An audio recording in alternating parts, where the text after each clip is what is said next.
again, but making best of what he has.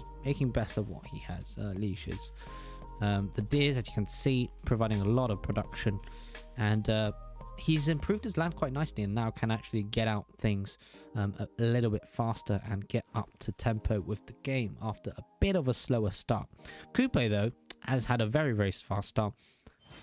Been making everything. Don't need to improve that many things because you're Coupe.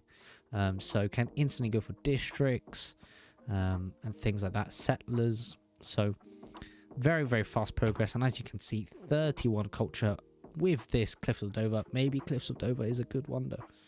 Maybe it is. Because really has helped Coupe here. Really, really has. Anyway, let's have a look at the Golden Ages. So we have Penbrush and Voice and Persia. No surprise. Penbrush and Voice and Genghis Khan. Penbrush and Voice on it. Well, actually, that's an interesting choice. I guess the culture's more worth it. But caravels will be important here. That's for sure. There will be caravel gameplay here. So we'll see. We also got a Penbrush and Voice from Dank. Makes sense. I guess the reason to justify is that, yeah, he'll get science from his campuses instead. So it doesn't really need that much science. We got Falcon on Penbrush and Voice, Penbrush and Voice in England, Penbrush and Voice on Gorgo, and Penbrush and Voice on Coupe. So it looks like everyone values culture more, which is fair enough. It doesn't look like caravels are coming anytime soon. There is a large gap between the two sides, so that is something to consider.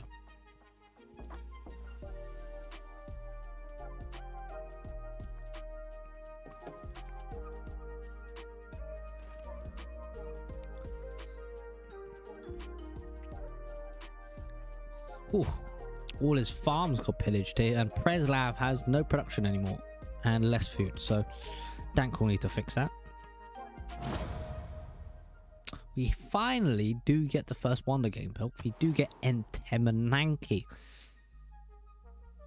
This is quite a good Entemenanki city, actually. You can already see with the Pingala, sorry. The floods, actually nothing to do with governors. The floods alone have made a 5-1 tower and a 4-1 tower. The natural disasters clearly helping Brazil in a secondary city here. Production is not crazy good, but we'll improve it. And then Temenanki will make all of these southern tiles a lot nicer. So that will be quite a nice big city. And Pigala, of course, with the promotion, will get lots of utility from it, because it will have a lot of population and a lot more science, therefore, or culture as well. By the way, guys, if you want me to look at anything or anything like that, just tell me in the chat, and now we've gone through all the basics and so on, have a lot of time to do it, especially the fact that there is no particular early war at the moment. Gangster's culture has shot up, mainly because I suspect of the pen brush and voice, combined with the several monuments he has been making. Looking good.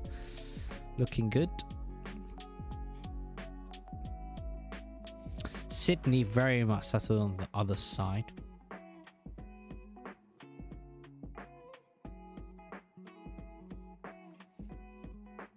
Campus next to the double reef. Very nice. Very nice.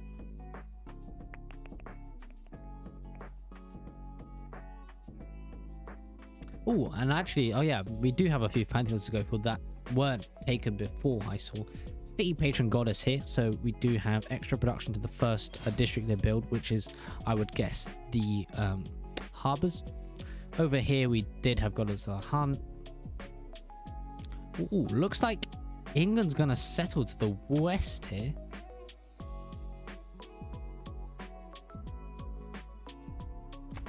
Where is he going with this settler?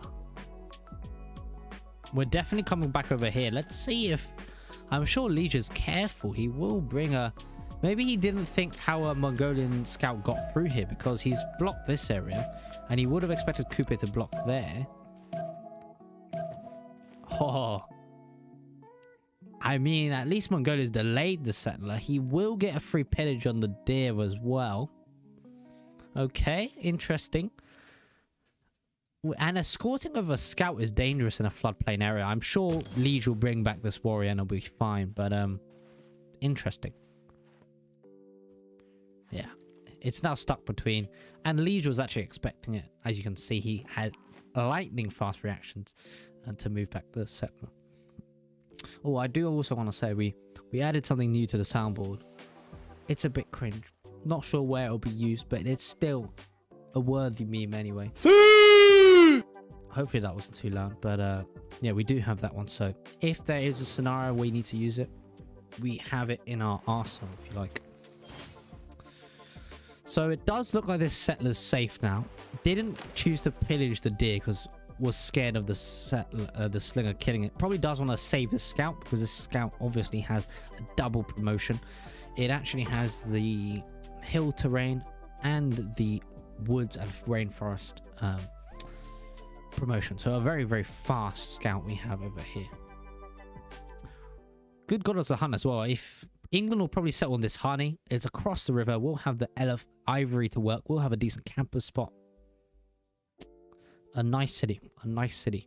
Looks like that will be the choice, and he will get there eventually. Utah is doing very nicely, and there's a very nice city. 3-2 banana, ivory, mines. What more could you ask for? Looks like he's pre-building warriors right now to upgrade into mortals. So hasn't even got an immortal yet. That is the situation in this game. No early war, which is unfortunate, but it's fair enough. Okay, we do have another settle to the north of this river. We did have some scout gameplay as you saw earlier, but looks like was very well marshaled by Falcon. But let's see how Indo sims it. A lot of cities. A lot of cities. As you've heard a few times by now. We do have audience chamber on every single person. Kind of standard, apart from Coupe. Coupe went for, I do believe, Ancestral Hall. Do we have a Gov Plaza? Oh, wow. Okay, we do have... It's not a late Gov Plaza. Of course, I had to go for the amphitheaters. He's doing a nice amphitheater setup here. Probably will have a campus here. Might have a wonder or two next to them, or other districts. Good setup by Jack. Double settler to the left, going for Chocolate Hills, and to the west there. Knossos was settled as well. Looks like it flooded, so it's a 4-2 base. Very nice.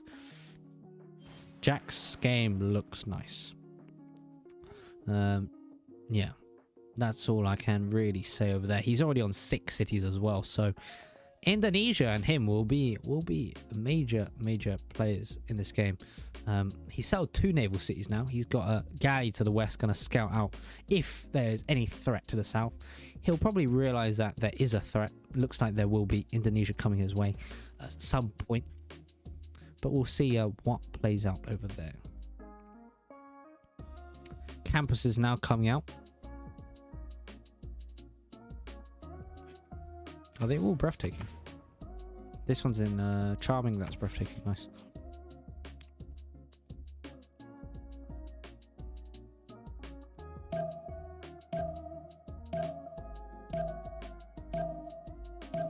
Looking at other stats as well, we do see just more production and more food. Not mainly just production, but not more production on the Ulis side. Of course, this doesn't take into account how many cities they have and so on. But looks like, apologies, looks like they have the upper hand. But this is quite spawn based. You can see they just had stronger spawns, and that's really all there is to it. We do see commercials now coming out from Elephant. Has improved the sheep now as well. We do see the stats now. So Australia a bit late at the campuses, but we'll have a lot of science when that comes up and running. It went for games and rec. See when it gets recorded. We have Falcons simming very nicely, as you do expect with Brazil when you have a good bit of rainforest. 5 pop, 4 pop, 4 pop. Population is running along very nicely, and that's just a massive link to how well you do. He's also got his governors very quickly. I think he didn't even go for the Pingala promotions. Must have gone straight for Moksha. He went Moksha first, went Pingala, and now's just got 3 governors and really utilizing the audience chamber to its full. That is the same thing can be well, if I can talk, same thing can be said of Gorgo. Gorgo's got 4 governors, getting Liang in this city. Not as many as Brazil though. On the other hand, a bit slower over here on Indo. Just realized actually Gov Plaza pretty late, not very late. He's got a lot of settlers out and things like that, so I guess that's the positives, but not the fastest Gov Plaza here from Indo. So hasn't even got audience chamber, and as you can see, quite a few of the cities have population problems, probably because he hasn't got lighthouse. Yeah, he hasn't got lighthouse. Lighthouses, we actually talked, Tom was talking earlier today in the cast. Yeah, lighthouse rush is kind of the typical way to go about it. You just get traders faster. You get housing on the coast, of course, like for example Beamer. You just get that housing. It's just very nice. So Indo also interesting, choosing to settle on the other side of the river. I think that's the only real choice he has. It is defendable, 1 tile trick to the west, but a bit more, the distance is a bit more closer to the north. So I think there will be war coming our way soon with Indo and Falcon.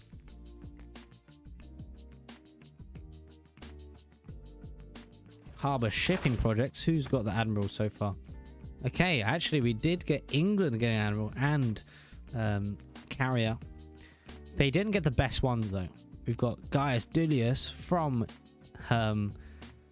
Australia, and it looks like he will be getting the quadriremes.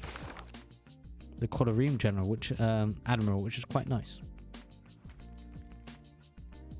As expected, when you get God of War and Plunder, he's going to take a few more of those. England, of course, normally is stronger at getting admirals, but it looks like that's been cancelled out slightly.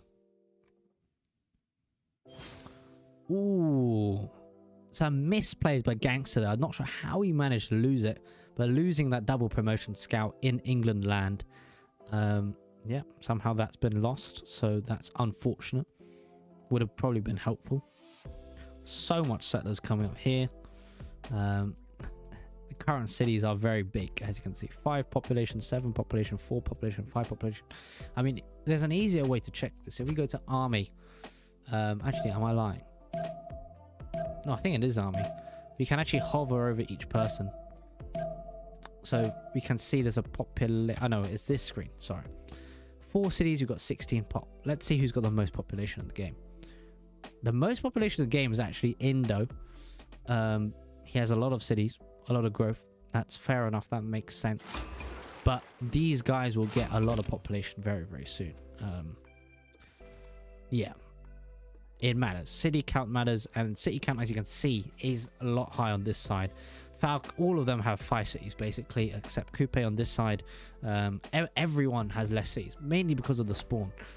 Because Australia's kind of stuck on this side. Elephant, he does have choices, but he has to go for a Utaya right now, get some troops out. And then Gangster, playing Mongolia, is kind of stuck here and still hasn't got another settler out. We'll get one now. One out now. Let's see where he chooses to settle with this one. It is about power and drive.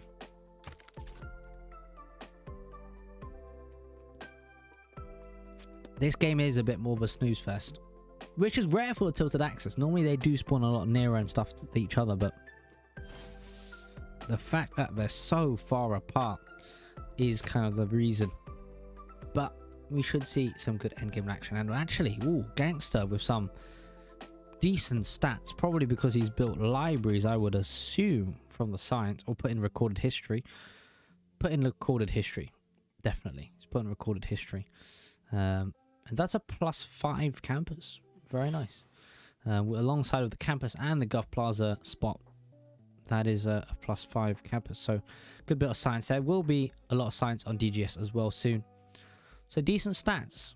Decent stats. But will they get outscaled is the question. Most likely yes, but we'll have to wait and see. Sheffield was indeed settled with the ivory. Very nice. England looks like it's kind of reached its maximum capacity. Might settle another city to the south, maybe, or to the west. Definitely can settle cities to the west. Bit more of a walk. Settled Leeds. I guess Leeds is settled just next to Crater Lake. Might as well. Another harbour city. Probably the reason why. We do have the Immortals now. We'll probably look more at this area. Doesn't look like Liege is preparing to defend a UTL. Just accepted it's lost. But we'll see if Persia can put on the pressure. There's like a long motorway here, so let's see if Persia can. All they need to do is spam out units onto England, and England will have a tough time, because England, of course, will need to help with the coast. And if he's delayed by Persia enough, he cannot do both things at once. And then Australia and Indo can then really hit Coupe hard, as Coupe is fighting 2v1. But we shall see. This is all guessing. And how is this warrior still here? I mean, there's no improvements for him to get, but the fact that he keeps wandering around is really quite funny.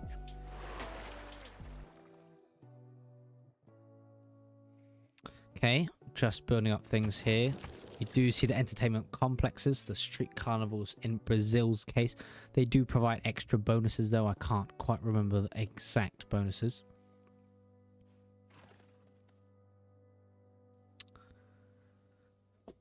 Wow. I see the play Jack is making here. Gorgo. Very interesting play. So he's gonna settle, I believe, here. This one in place. Or go closer to Chocolate Hills. I don't know which one he prefers. Maybe he settles actually, say, south of Chocolate Hills. But I guess he wouldn't have walked all this way. He would have probably just walked south instead. So I guess what he's doing here, he's going to settle on the coast here. He's going to settle in place right now with one of them. And then he's going to kill Kabul. So that's a very nice city-state kill. And then he can even pressure Indo.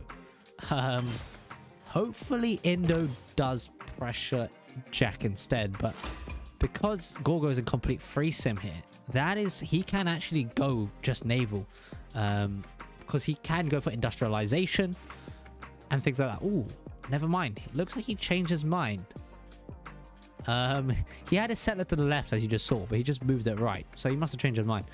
I think it would have been a good call, settling on this 1-2 here, getting another boat, killing Kabul. Would be very nice. I guess the reason why he doesn't want to do that is because if he settles there and then he declares war on the city-state, there's enough city-state units to kill the city, potentially. So that's maybe why. And also he wants to utilize Chocolate Hills, question mark.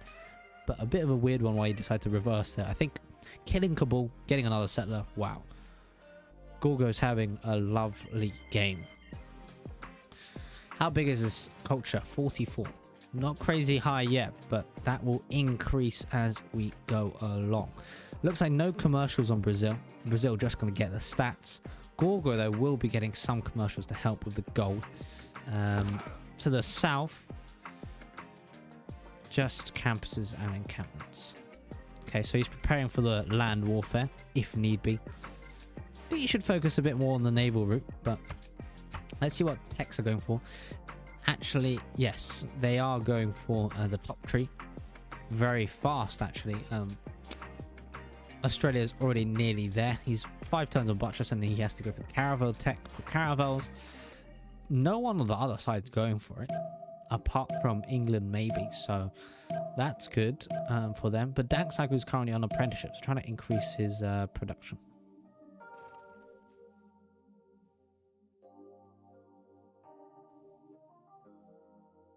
Does look like Gangster's going to sell on this river.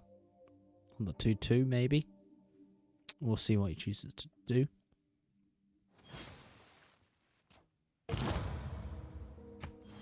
think Ntamananki finished, so we can go take a look at that. Ntamananki did finish, and now we have some lovely 5-3-1, 4-3-1 tiles. Looks like he's going to keep Pingala there in, well, for now. I think it's probably just worth keeping Pingala forever. There's no need to switch it. I think the tiles are good enough, and getting the extra food and production from putting in Liang isn't really worth it when you have to invest quite a few promotions in it.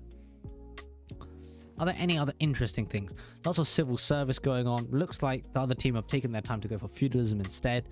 But Ulis are prioritizing civil service more, which is probably the right thing to do. But I think they're doing it fine. Some people are boosting it for the others, and they're going for both sides of the coin.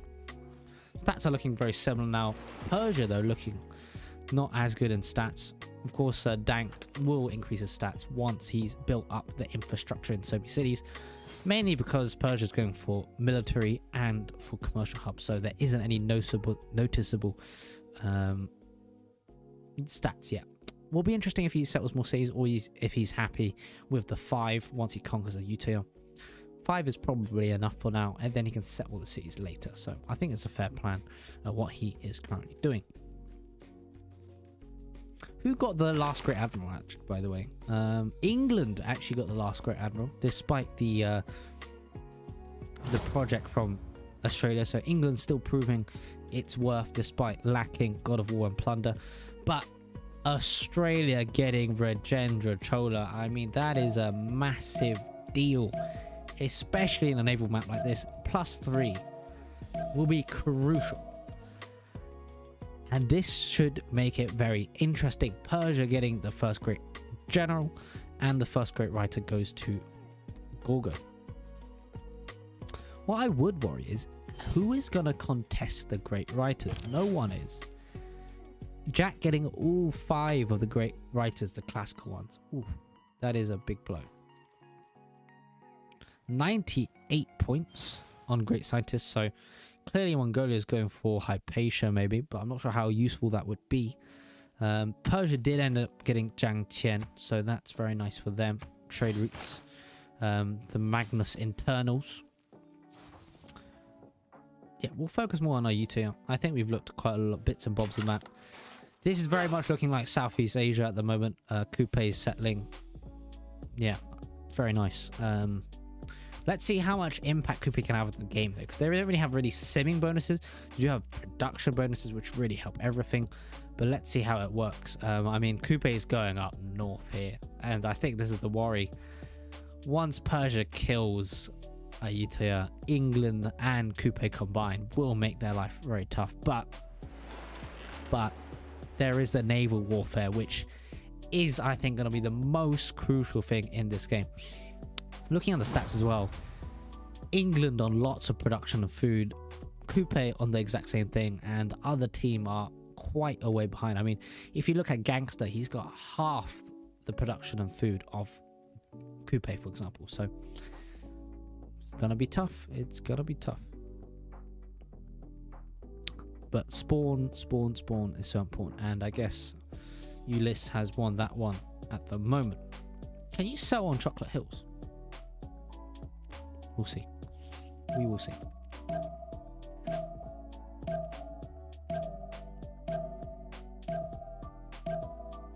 We do have Hanging Gardens getting built by Falcon. Stonehenge getting built by Gorgo. So Gorgo just gets a religion and gets its bonuses from that. Very nice.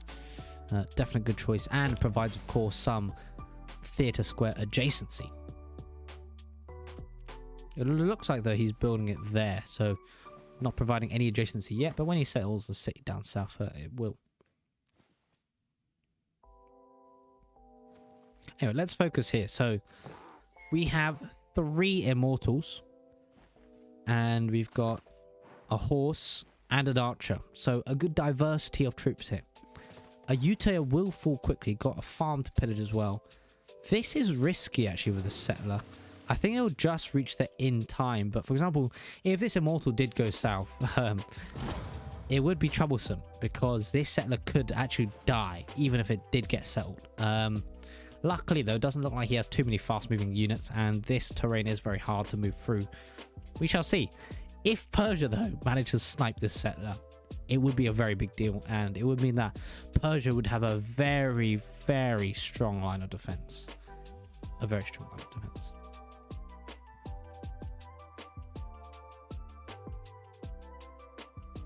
Let me get my water now.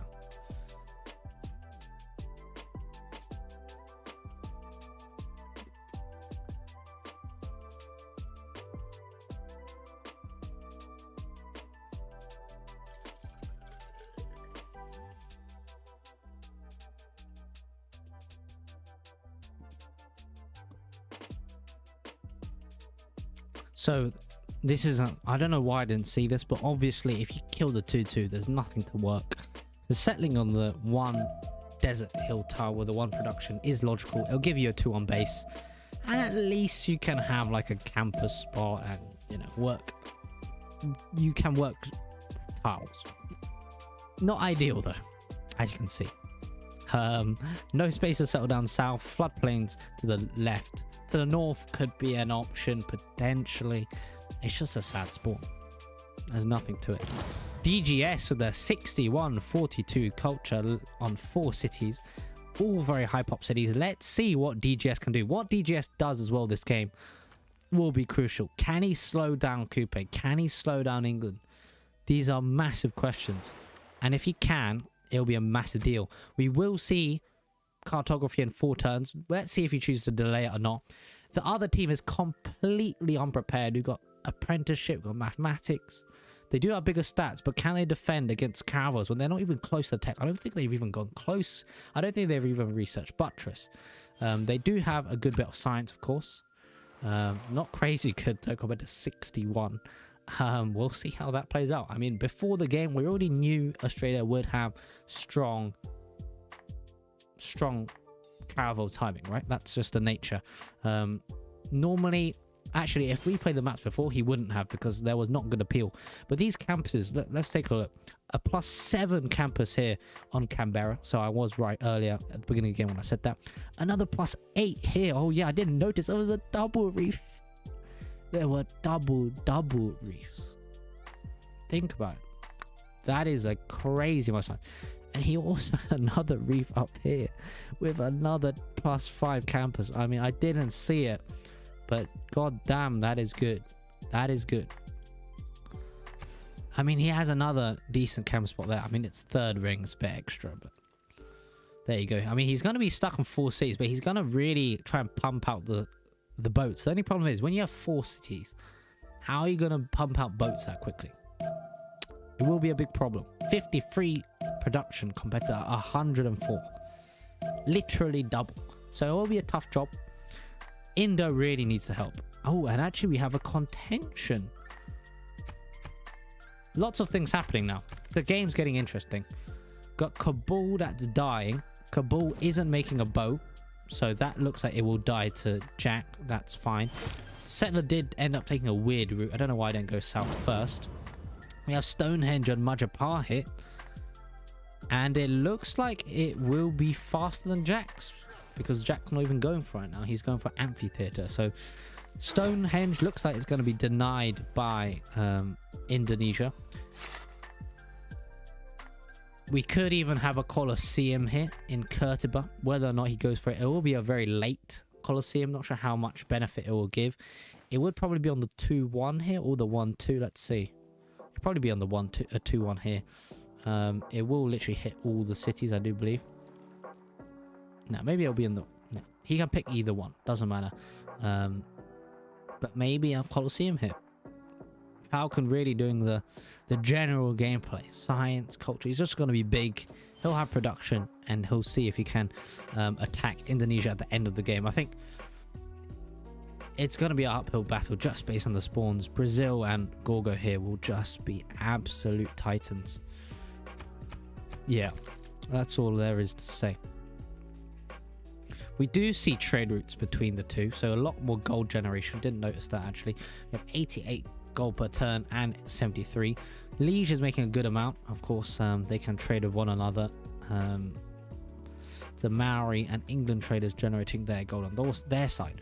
Ayutthaya died very, very quickly. We'll see what they go for. It looks like they're going to go for Sheffield. Is England prepared? He is preparing. He's got double horses coming out. He's getting an encampment out. Of course, has to go for the bottom tree because of this. Okay, but we do have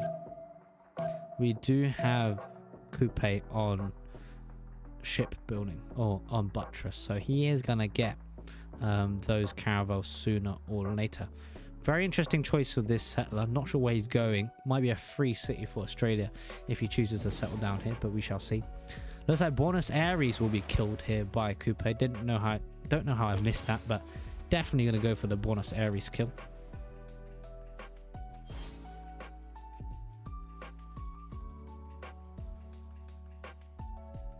population growth. Divine. He's even going for carnivals. Wait. Carnivals are projects, right?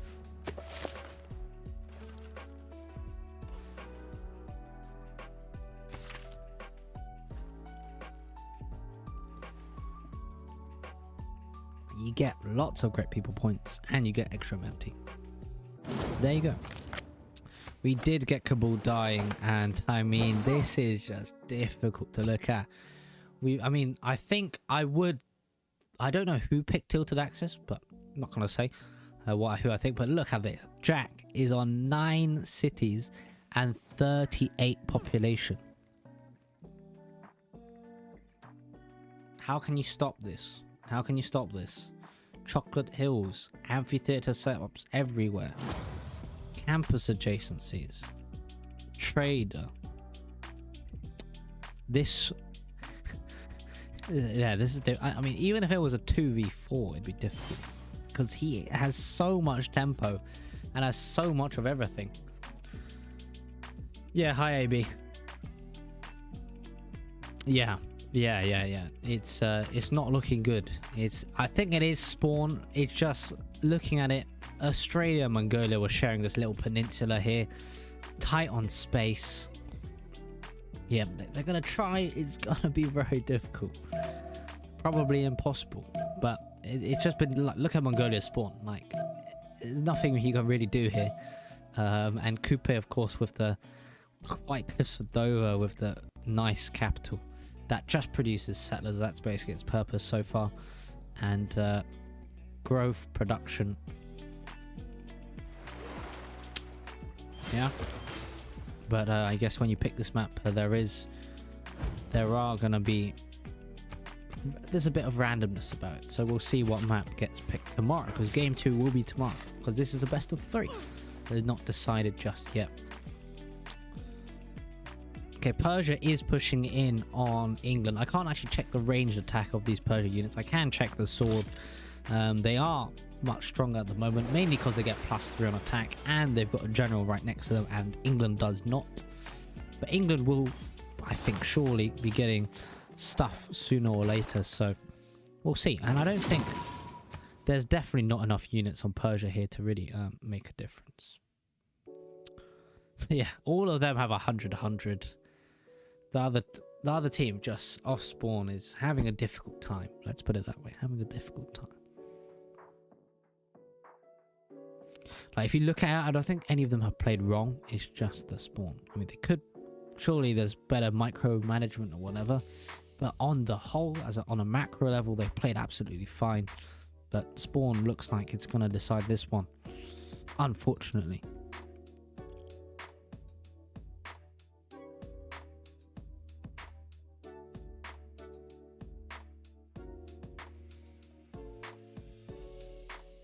I think Indo's been a bit too slow. Maybe too much with the settlers, I guess. And he's now going for horses as well. Maybe try and slow down Brazil's game? I don't know. I feel like this land is just so settleable. Does he even see it? Anyway, we'll wait for them to rejoin. But yeah, interesting.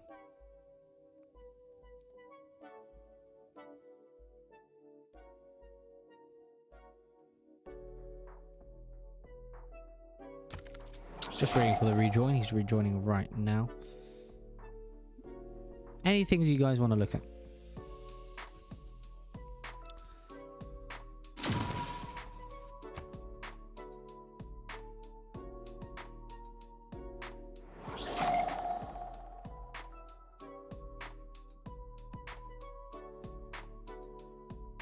We'll hover on Australia because that will soon become a caravel warfare. Not sure how entertaining it will be, but we shall see.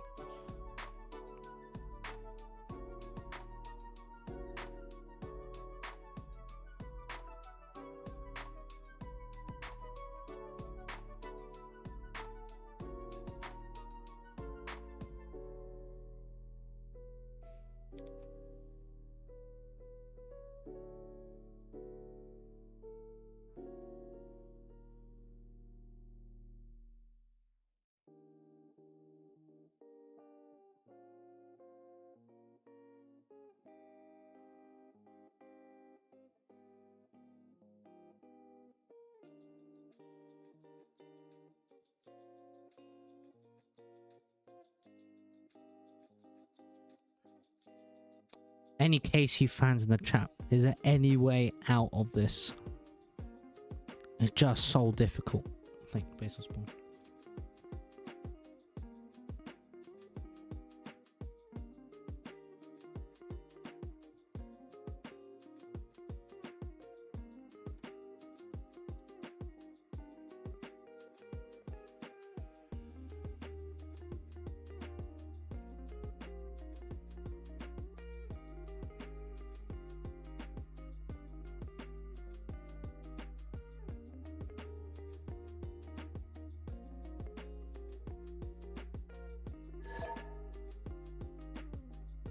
Okay, he's back in the game, so we can resume.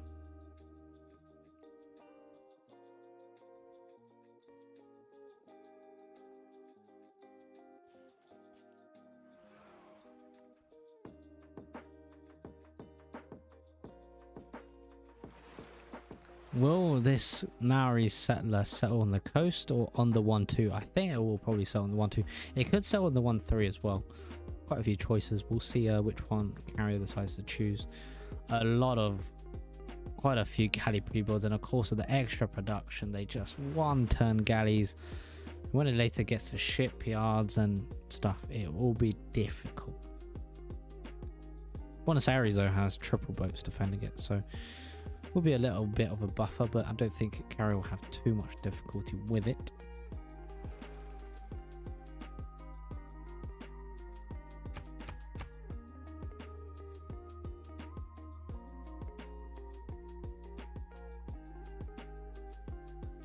I think despite Elephant playing fine, he's right next to England and Maori, who are going to outscale him very hard because he's only on 4 cities, went for commercial hubs, getting gold, but maybe needed to get some more cities to try and attempt to keep up. But normally you go for commercial hubs anyway as Persia, so hasn't played out of line just based on the spawn. It is a problem. Look how fast they get out units very, very quickly.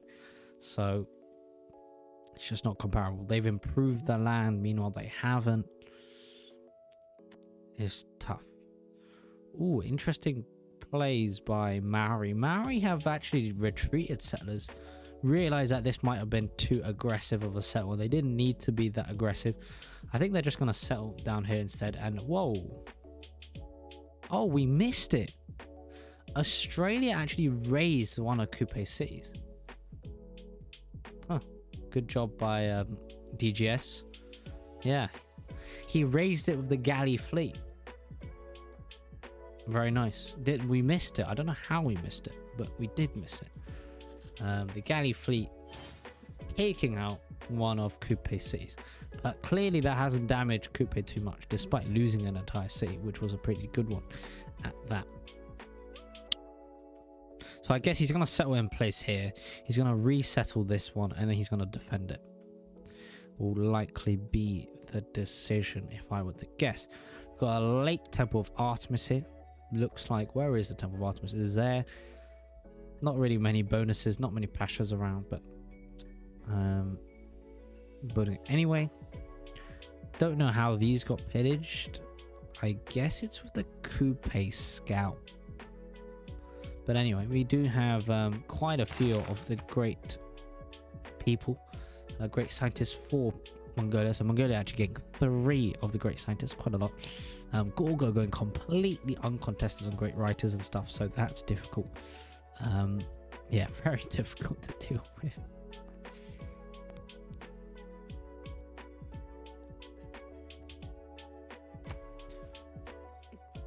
Okay, we do have Zawari coming. Let's see who gets that one. Looks like it might be Mongolia, but we'll see if they project. Mongolia is also getting a general. Admirals are getting passed. Brazil and Greece. I think this is kind of a draft problem as well. They really needed something to counter Gorgo or Brazil, because I think their game plan was to try and kill them. As you can see, with a very aggressive lineup, Persia and Mongolia who attack, Australia and Indo who are likely to go for naval warfare. They went for the war, but the fact that they've spawned in ideal locations to free sim and in the back line mean that Gorgo and Brazil are just gonna absolutely snowball, and there's nothing they can do. I mean, look at Jack's productions on 162. That is nearly quadruple of Australia's, triple Genghis Khan's. What can I say? And he's got all the great writers in the classical era, so for their team, because Falcon's contesting his teammate. Okay, builders coming up from Indo.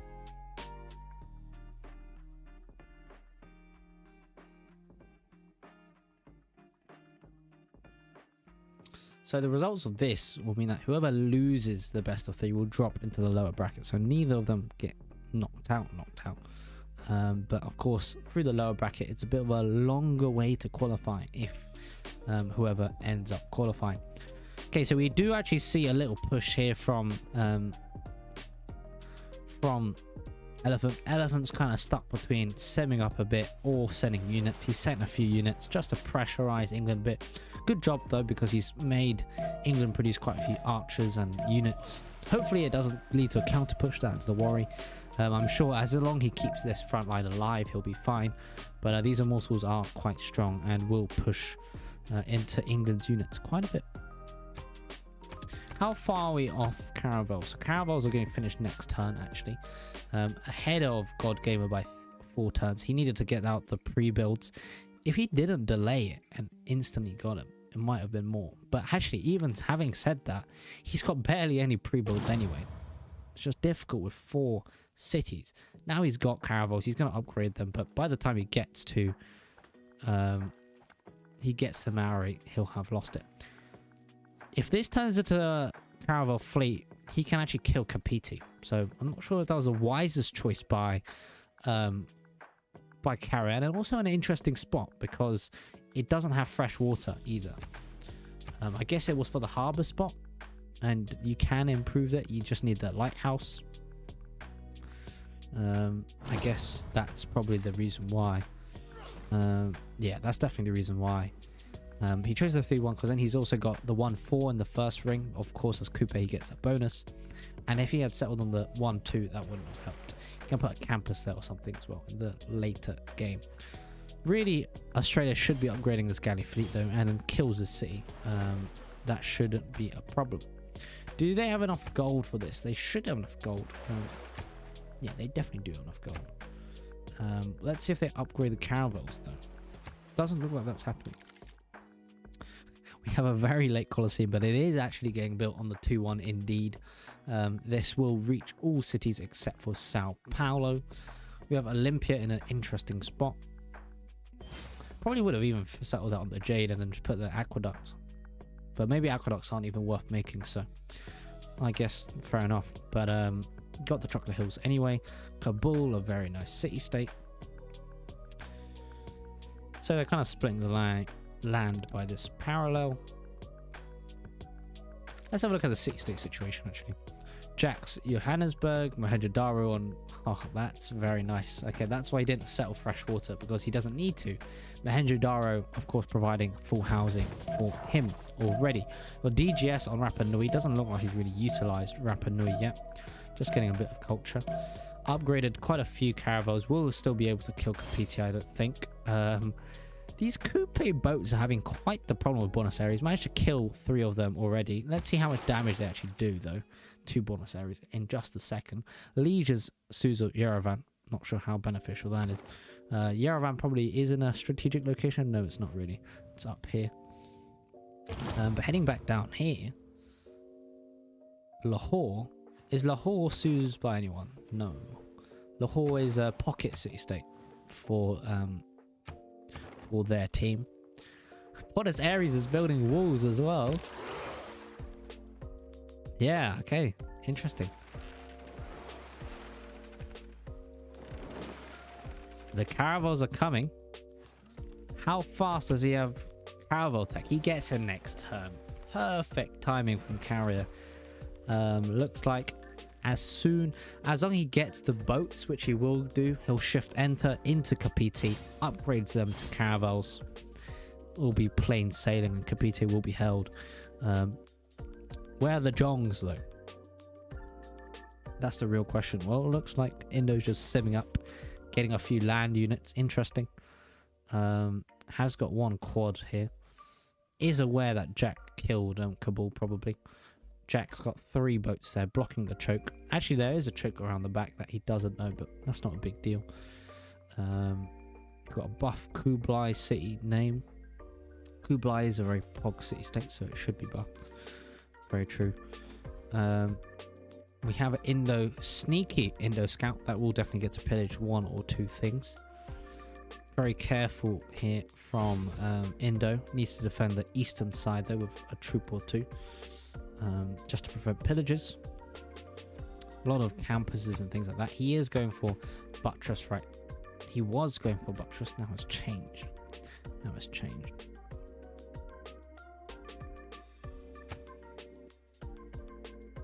Naval tradition. Look, despite them in general having better stats, it's all about scaling. And look at this. They're just going to outscale them so hard. Outscale KC quite hard. They've got more cities, they've got more production. Looking difficult. Not really anyone's fault though. Got a great lighthouse getting improved, getting made here in Canberra. Oh, the boats did move. So who gets the shift enter? Who gets it? I mean, actually, I think DGS, as long as computer's fast enough, carrier won't get to move the galleys there and then upgrade them. So they should die, but let's look. Whoa. Oh. Wow, so he has the speed. DGS does not have the speed. Clearly, carrier of the better computer just about holds it. And now these caravels have a problem. But they do have the extra +3. They'll of course have the scout as a support bonus, which he doesn't have, which Kupe doesn't have. But unfortunately, Kapiti, very smart chop there from carrier as well. He knew that despite wasting the 2 production, he will need to get these walls, and he has done. And the walls, ooh, will they be fast enough?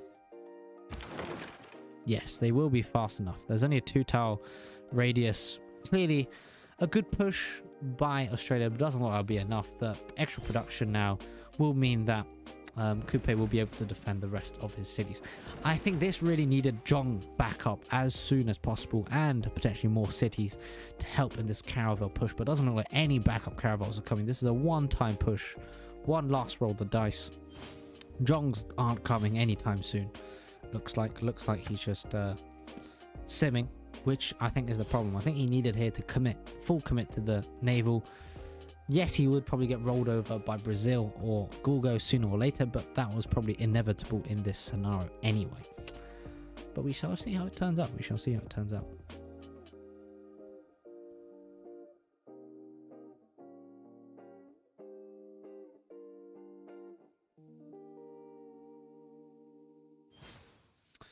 Over here, not much to talk about. Horses did get slapped by Immortals, but won't fall.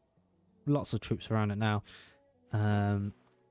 Yeah, I don't think these Immortals have enough power to take down these walls. No catapults nearby. He is bringing 2 battering rams, which will be helpful.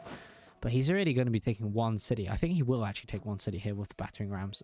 Doesn't look like England has a particular response. But from there on, it does look quite grim. But, you know, I might be wrong. Maybe Persia has enough power to even kill England here. If he plays it perfectly and Liege does not do the perfect defense, there is a possibility Persia can do severe damage over here. Liege is going for stirrups, though, and he just got it. So we'll have a knight here to try and slap the Immortals. But Immortals are not weak units.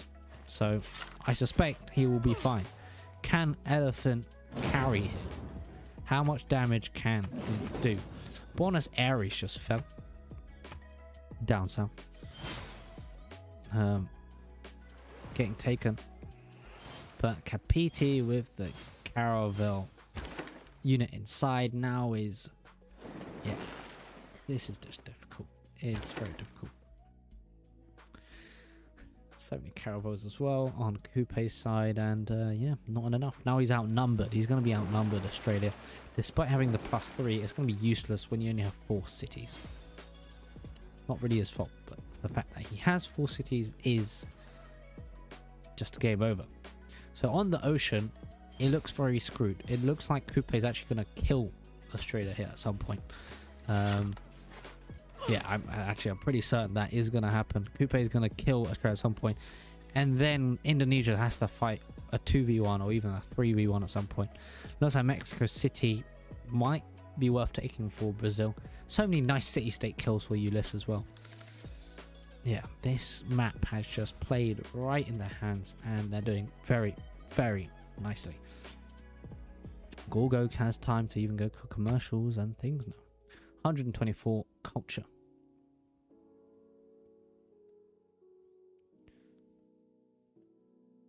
I'm surprised that Elephant actually has a decent amount of production and food. He has now improved his land on 5 cities, but Dank's been slightly slow getting up and running, and the Jong backup doesn't look like it's coming.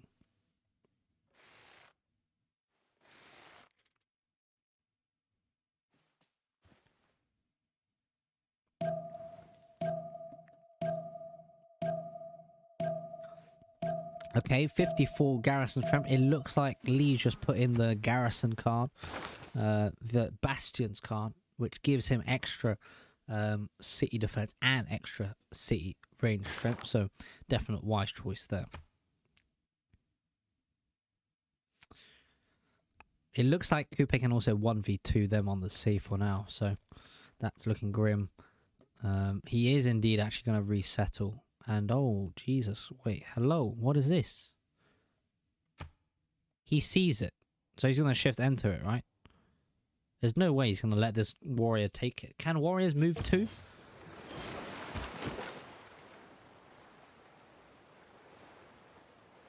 Maybe warriors can't take it in the ocean. Am I being stupid? They might not. You have to have a boat or something to take it. Maybe. Anyone know? He has 1 movement. I guess it would be 1 movement to take it. But that hasn't happened. He's left Kapiti. So that will be a bit of a thorn in his backside, actually. He'll get flanked from both sides. I think this is like a trap, right?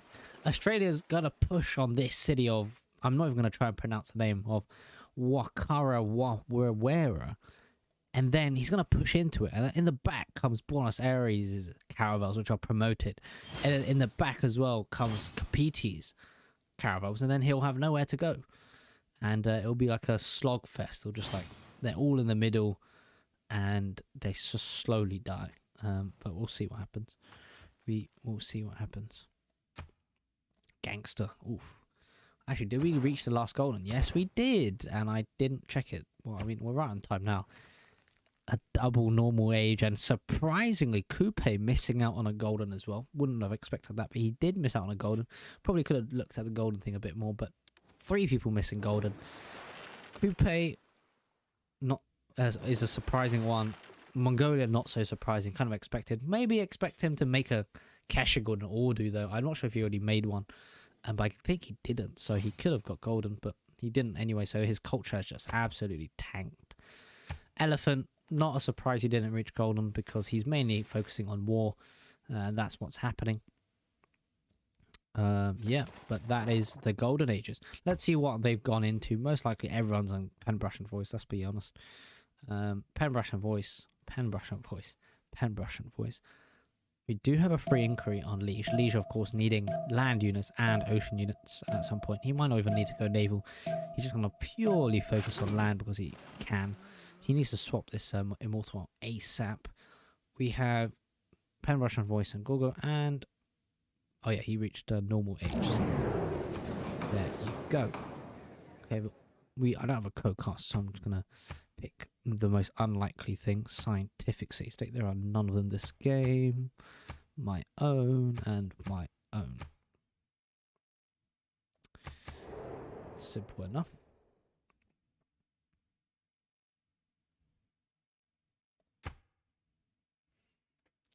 Liege's science has gone to 124 after free inquiry.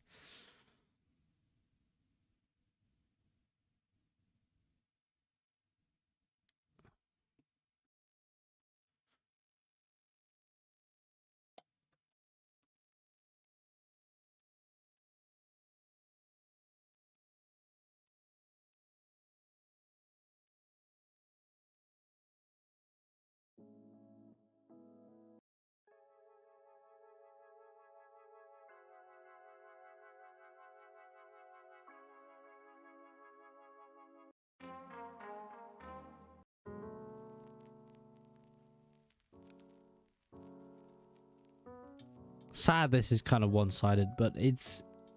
yeah, I think it was spawn-based. Not really anyone's fault. But spawns are very important in Civ, so it'll take a lot of effort to make it more balanced. Yeah, it's difficult.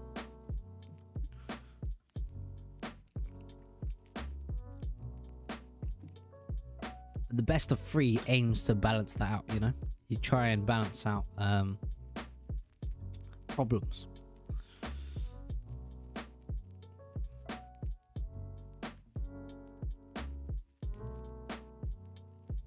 Like, you try and balance out settling things so both teams don't have a problem.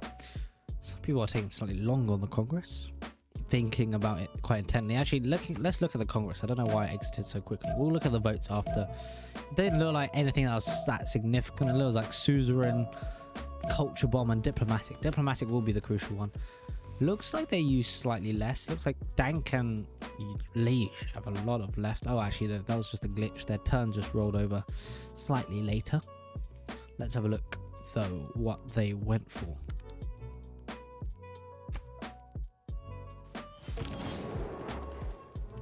So, Diplo did get given to Jack. Players' borders won't grow where culture and culture city-states have no suzerain bonus. Is this a CC by Elephant, or is he... Oh, he wants a 10-minute break. Okay.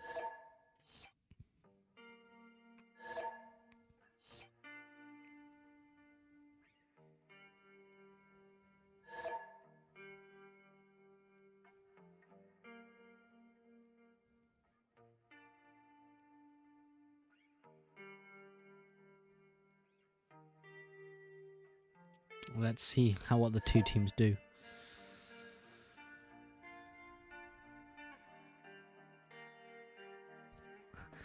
They paused, but they did manage to get out this immortal, which is nice.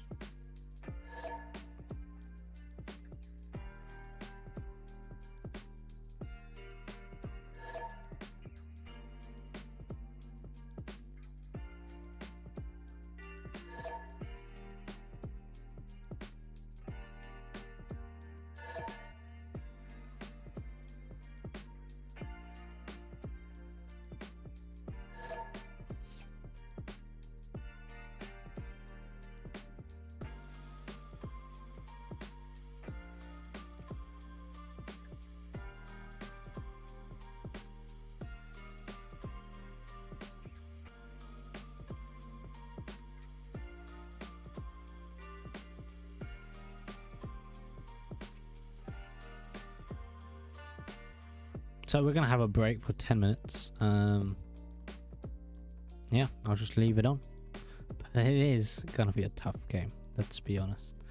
Looks like Ulis have the very much upper hand. But if you're there, tomorrow we will have game 2. Let's see if that's a close one. Probably will be, unless the spawns are unbalanced again. But yeah, that'll be at 6 GMT tomorrow. So I'll turn off the camera for now, but... we'll be here when they come back.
Hello again. Just went to the Jack stream and they were just making fun of Coupe, which is kind of true. I do see he did make some errors. He did lose the city. He nearly lost the settler. I'm not sure about the movement. I think it's because they literally can't capture it in the water, but I might be wrong. He did have a turn 2 so when he did have the White Cliffs over, so it was a very good spawn. I don't know why I said it was a bad spawn start. Just a noob, you know. He was near the edge of the map actually start, but I think it matters if you're on the corner of the map, if it's a technical or not. Australia looks like they have switched focus and gone for Buenos Aires instead. Let's see if Carrier can defend it. It does have a hole at the moment, and the ships around it are slightly lower. They do have promotions though, so that is a plus. We'll see how it goes there. He is getting a bit pillaged as well in 1 or 2 places, getting walls in Talmud too. Yeah, so I can see why they were making fun of him. But we have some Keshiks on the left hand side coming over soon. See if we can do any damage. I think they will, to be honest. With Australian galleys here, they can actually take out 2 cities potentially, or even more. They can just grief because Coupe has no real land units, focused mainly on the land. So just pumping out Keshiks out 4 cities. Looks like they're just being made. They're just being hard made. 3 turns per 1. Over here, we are chilling, getting a few quadriremes for frigate pre-builds. Foreign ministry getting built for Diplo favor. Jack can confirm is gonna build lots of boats and run down south towards Indonesia and try and kill him. Brazil is just simming up, of course, very nicely. And yeah, let's see. What religion did Dank actually go for? He went for Defender of the Faith. Okay, logical, yes. Interesting why he went for World Wonders provide 6 faith. I guess he just needs more faith and he can buy boats. I mean, he is built making boats or buying them with faith, and he's going to try and defend or fight Jack up here.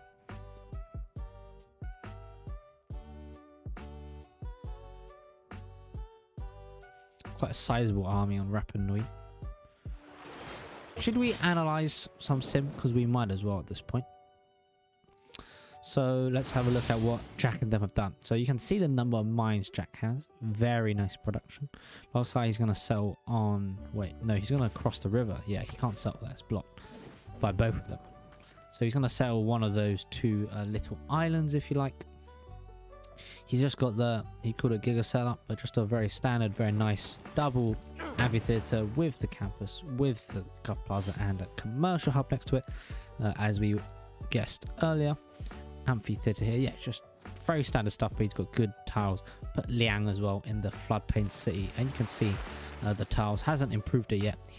He still can improve so much, so just so much growth potential. Getting boats in Kabul is the main area. Getting boats in the northern cities as well, so all the cities that border the coast as you would expect. Just builders coming out from Brazil. Really needs to improve his land. Done a good job with districting, getting some wonders. You can see the double entertainment theatre set up over there. He's getting Theatre Square here, I believe. Yep, next to Gov Plaza campus and the government and the entertainment complex and Coliseum. So yeah, very nice district set up from Falcon. Commercial hub, entertainment, and then I would guess Theatre Square. Yeah, so definitely going for the culture. Brazil definitely has a very strong reason for going that direction. Just pillaging Mexico City doesn't look like he's going to go take... Actually, never mind, I'm lying. He is going to go take it. He's got a trebuchet, he's got 2 knights, and Mexico City would probably fall. Let me just check. Can't quite check, but the trebuchet should do quite a lot of damage to those ancient walls. Maybe my chair's too low.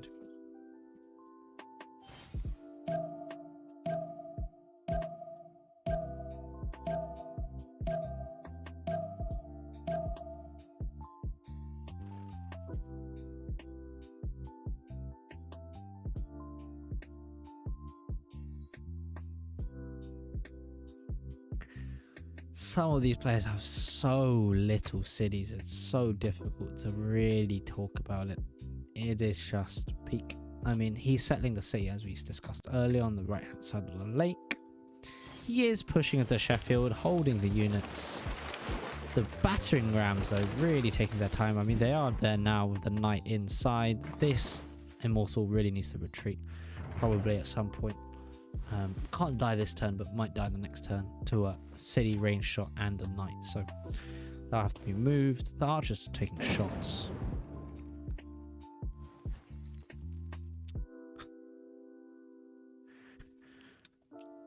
He is getting pillaged.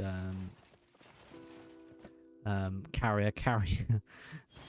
Gonna get these 2 salt pillaged. A Mongolian warrior has somehow made it there. I mean, oh yeah, it was here, right? So it's pillaged the campus now. And just slowly annoying. I mean, they cleared up the naval side for a lot. So these Australian ships are making an instant retreat. We did predict Coupe would go on the offensive. Definitely easily beat it back. So little unit, it's not really going to do much. He can swing some of them across the Taupuri, as you can see. But he will have to defend his own cities now. How close is he to... yeah, he's getting caravels pretty... frigates pretty soon. Nationalism already done, or getting done by Jack right now, turn 57.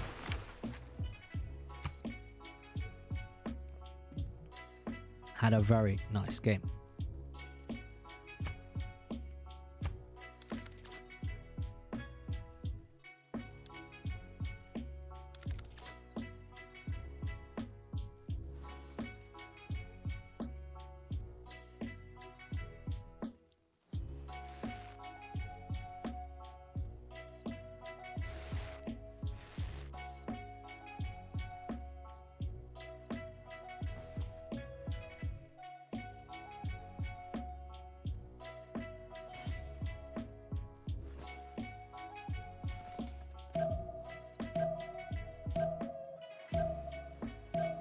.61 garrison strength. Yep, that was predictable. And with Wolin, England has, and with a knight, he managed to kill the immortal and destroy a battering ram. So this push has completely failed, it looks like. Once he upgrades the crossbows and so on, this will be very difficult to hold. In fact, he is getting crossbows in 1 turn because of the a lot of science. He has a lot of science. Nice moves there from Liege.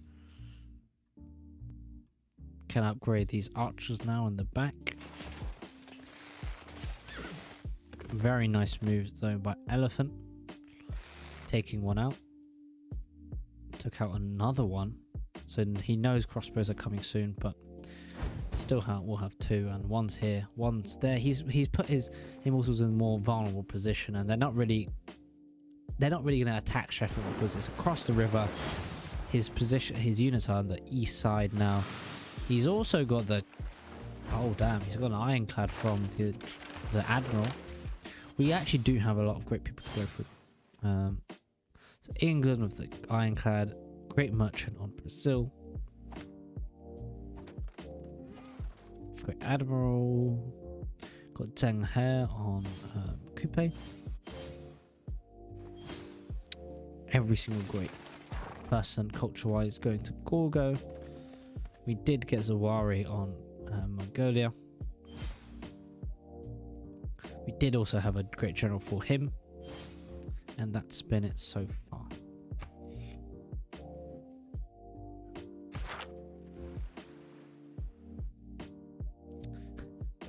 These Keshigs, yeah, they really do hit hard. Frigates, though, would be a good response. Yeah, frigates are really good against the Keshigs. I guess he just has 4 cities and has no production, but if he brought some knights with him on the eastern cities, they actually might do better.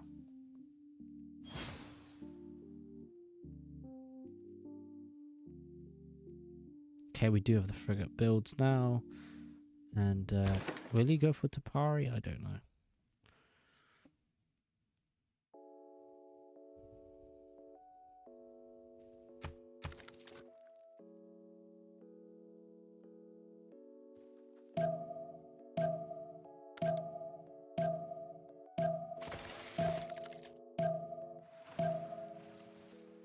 I think this Immortal's dead regardless, because even if it moves back... Oh, actually, it can escape to the cattle if he's good, fast enough, Elephant, to save this promoted Immortal. Let's see who has the faster computer. I would suspect Leash, but let's have a look. They are hosting Ulis, so they do technically, quote-unquote, have the advantage.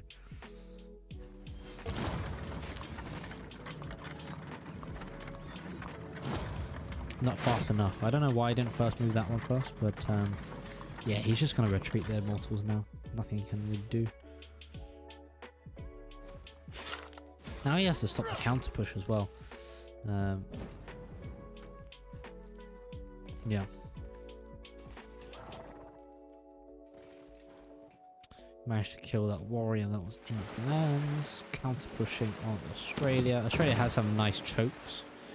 But whether or not you can have enough units there to defend it, I'm not too sure.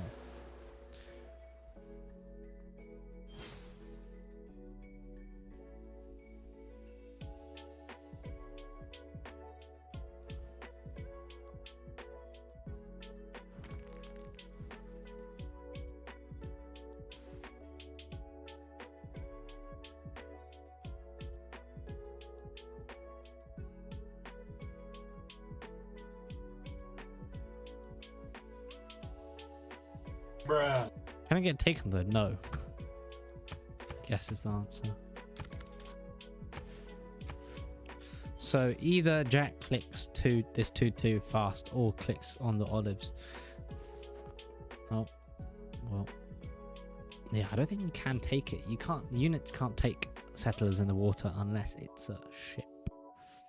Looks like is the reason.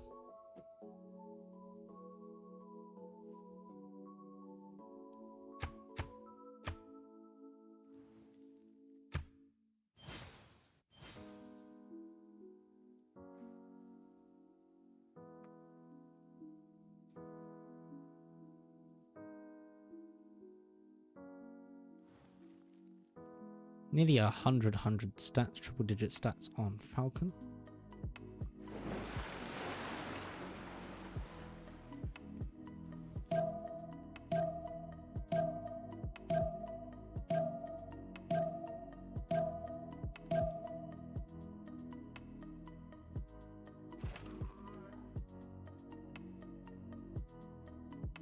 Their team has a lot more gold as well. Look at the trading. So everything looks bad for KC Shield at the moment.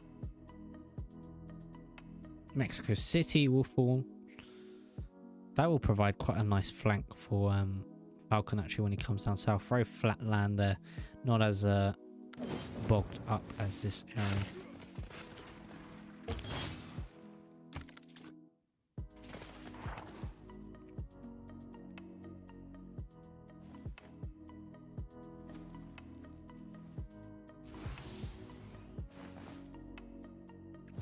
Jack's making 1 or 2 more ships, but he's not like fully committing yet. It's Indo. A lot of 10 pop cities on Brazil. Went tall and succeeding very much. Took Mexico City now. A definite nice city state to take.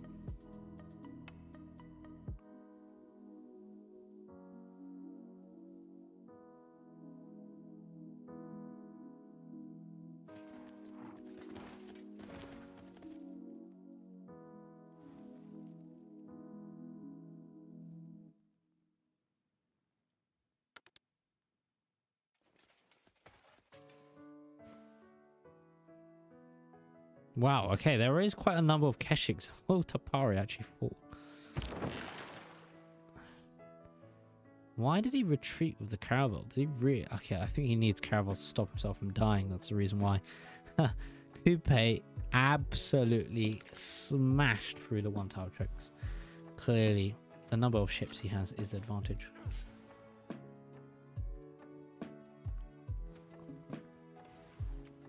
Let's keep on the naval warfare.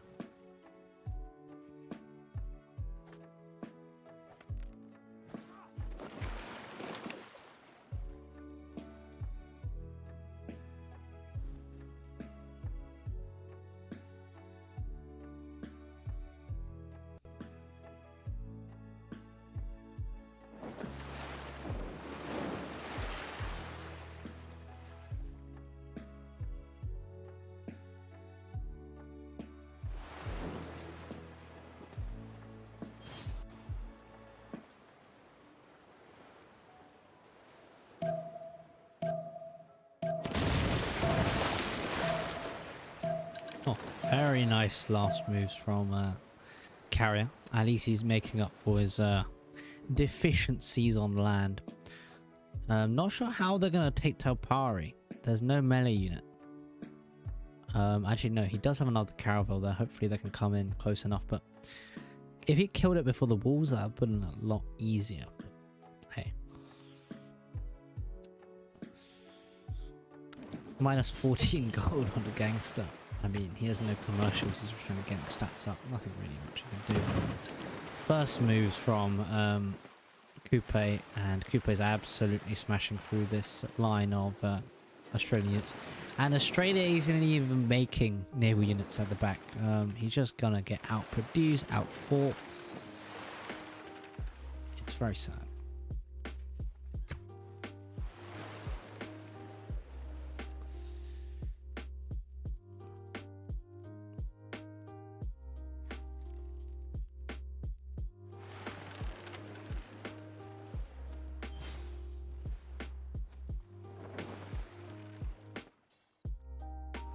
Did he forget? Did he fall? Okay, no, he didn't forget. He's bringing up now.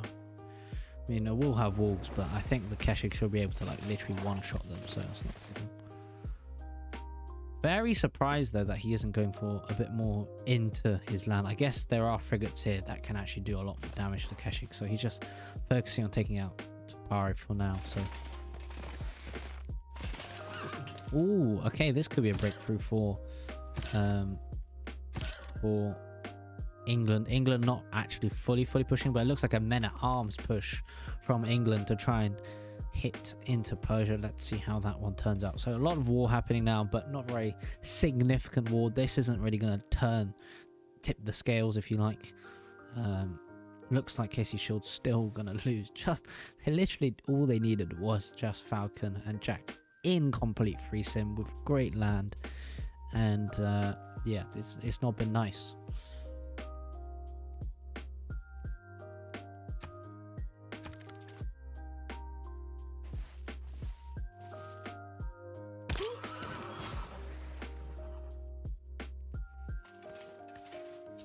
Nice thing though for all these Keshiks is that as soon as a frigate hits them, they've basically got enough XP to promote because they've just been shooting at the sea. So 3 promotions there. Sydney's making a Diplo quarter for Coupe. Let's see how much progress Coupe makes. I think Coupe will make a lot of progress. These frigates roll in, shoot. Literally all of this front line here I can see on Australia is half health already. Meanwhile, there are still... Actually, he doesn't have a lot of caravels, actually. Coupe, but that's not really what he needs. He just needs these frigates to pick them off and then have 1 or 2 caravels that hit the city. And just kill off all the enemy caravels. Still no backup ships coming. Ooh, 2 promotions. Ooh, nice move there. Yeah. I mean, he's going to lose a frigate here, but he's going to take so much.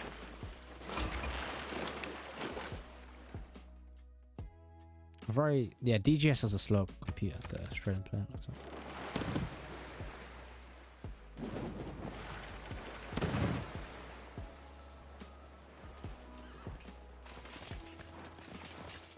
Oh, Tapari did get killed. The walls probably just got shot down instantly, so he's lost a second city. Coupe this game, so they are definitely having fun with him.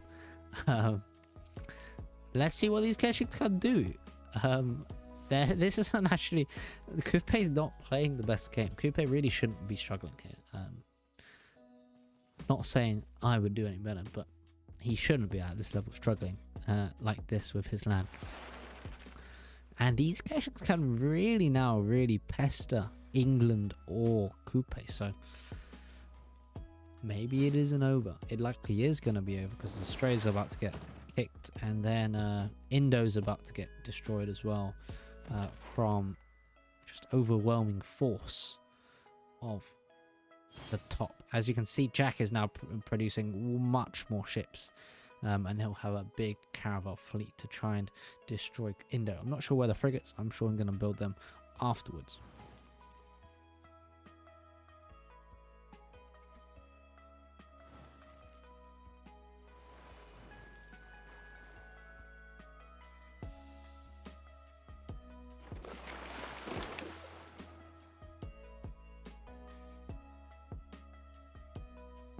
They're bringing frigate reinforcements to defend against this Keshik horde.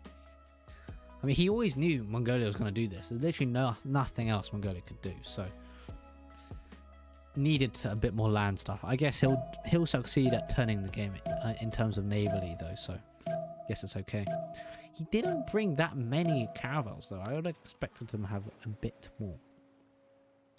I'm not gonna lie, but it looks like he'll still succeed anyway. Let's see. He is thin though. He's a bit thinner on ships. They are coming now, slowly but surely.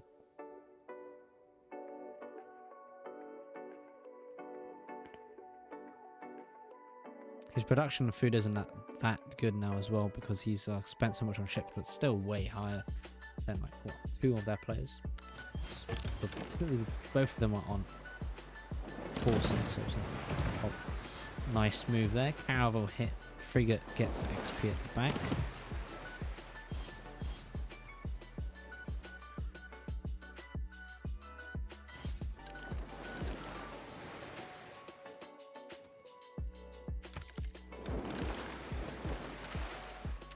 Carrier was expecting that. Nice play. And now the entire Australian Navy has disappeared. The wall chop will delay things, but the frigates will still absolutely chunk down, as you can see on the sea. And he's got quite a few frigates, so Sydney should fall in no time. Meanwhile, pillages will happen on this side. Yeah, these harbours will give a lot of gold. Indo's getting a few ships across, galleys across to help. The Zhong's coming now. I'm not sure on Zhong timing, but I would be pretty correct, I think, if I said this was late timing. Looks like normally they come alongside of caravels quite quickly, but it looks like that wasn't really the case because of course Indo had to defend on land. He had to really improve his land. That just hasn't panned out the way he wants to. I guess selling these cities is a good thing because then you provide more of a barrier to your coastal cities and you can actually produce things there. The problem is, yeah, it just means that they haven't had as much help on the sea. I mean, 5 cities is definitely enough, don't get me wrong, but it would have been nicer if he had even more potentially down south. But it is what it is. Not ideal. When Redcoats, good question.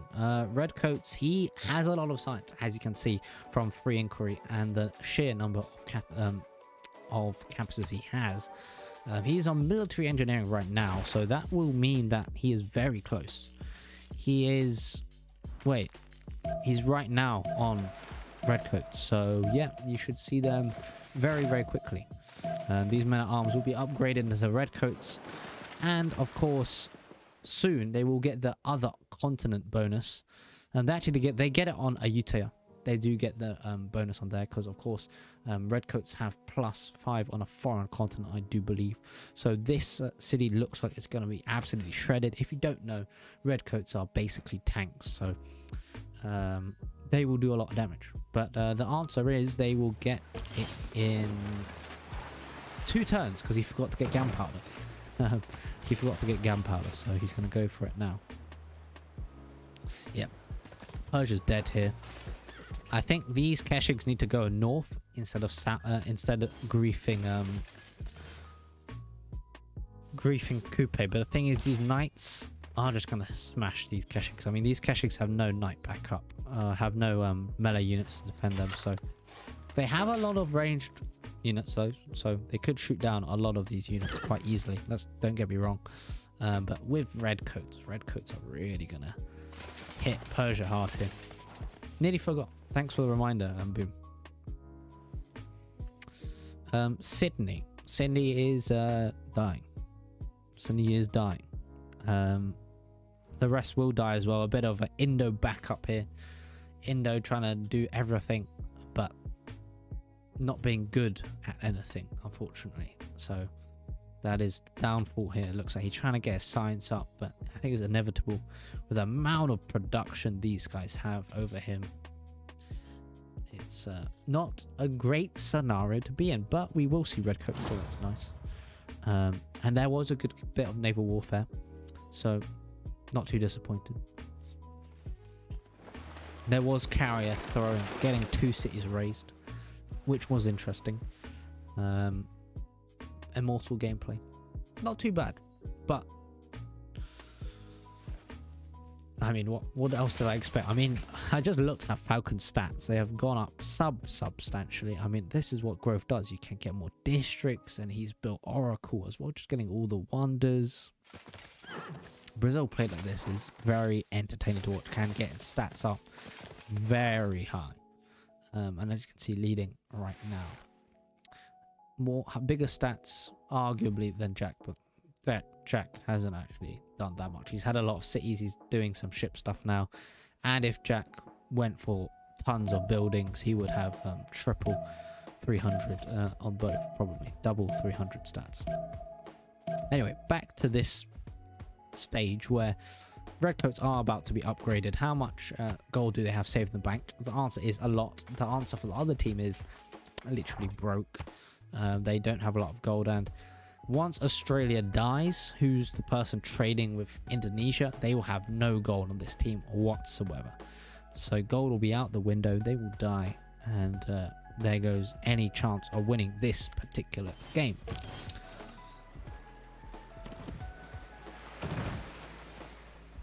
Are they trying to take down Mutu? He's got 1 Corsa there, so they actually are trying to take down Mutu here. Wow. I mean, look how many Keshiks he's got on it. I think Mongolia will take a 3rd city. Who would have thought?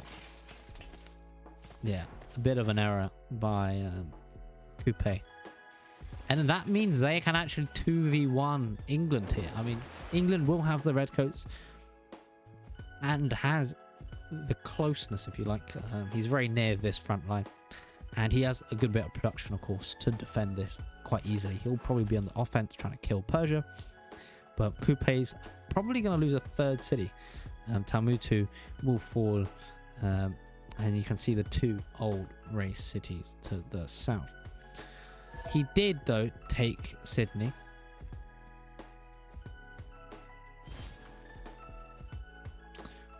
We do have a Falcon Horseman just on 5 health, about to pillage Preslav. He does need to defend this, as I said. I mean, if Falcon bothered, he's just simming up because he feels like it. But he could easily swing around the left-hand side and take these cities. I mean, he's just leaving it to Gorgo. Gorgo selling yet another coastal city. And he's just going to get more and more stuff down there. Surprised he hasn't sold this 1-2 there. That's a fine city. But hey, he doesn't really need to. He's got so many cities.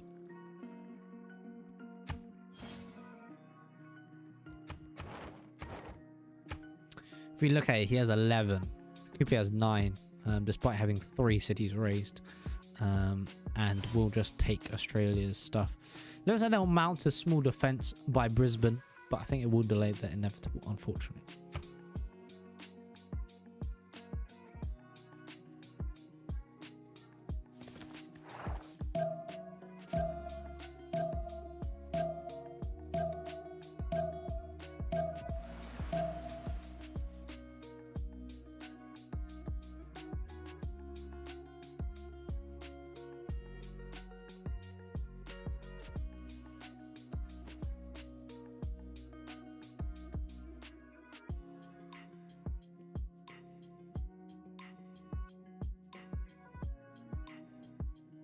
Will Talmutu fall this turn?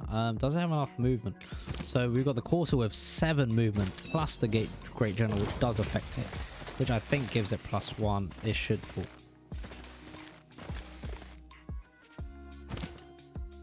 Ooh, it doesn't yet. Looks like we'll have to wait another turn for it to fall. Unless he... I guess if he puts the General closer, then it will allow it, but I don't know.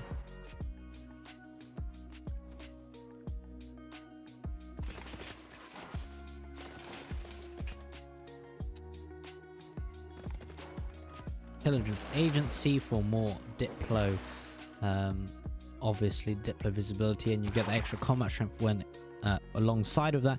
He actually has +6 right now on Kupe. Looks like that'll increase when he gets a spy in Kupe's land. We do see the redcoats come now, so as I say, these redcoats will go. They will definitely do that. It'll be tough for Persia to defend this. Let's have a look at how strong the redcoats are. They've got a melee strength of 70, and on their continent, they've got +3 on intel. They've got the continent, as you can see. Other than capital, and they've got military alliance. The knight is actually quite strong on defense, mainly because of the support bonuses, things like that. But yeah, these 4 redcoats, 5 redcoats will do a lot of damage, and he has 2 more coming as well, as soon as possible.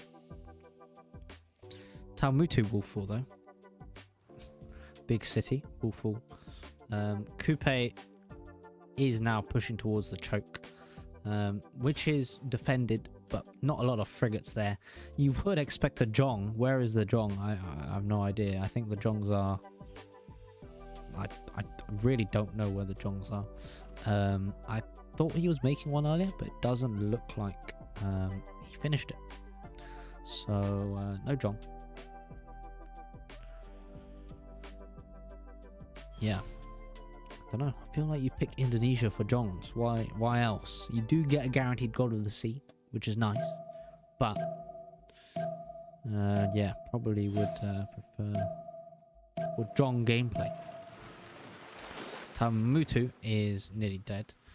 They need to raise it. Actually, they can raise it because there's no melee unit near it. They do have a cavalry here, and cavalry does nearly 2-shot these Keshiks, but Keshiks, when they just shoot it first, then Keshiks will do quite a lot of damage. Let's see how much damage the Keshiks do to redcoats. Literally nothing. Look at it. Literally nothing. He probably needs the Diplo visibility against England to try and save Persia's city. So there goes Talmutu. So Carrier losing another city. Ooh, he lost the Corsa there.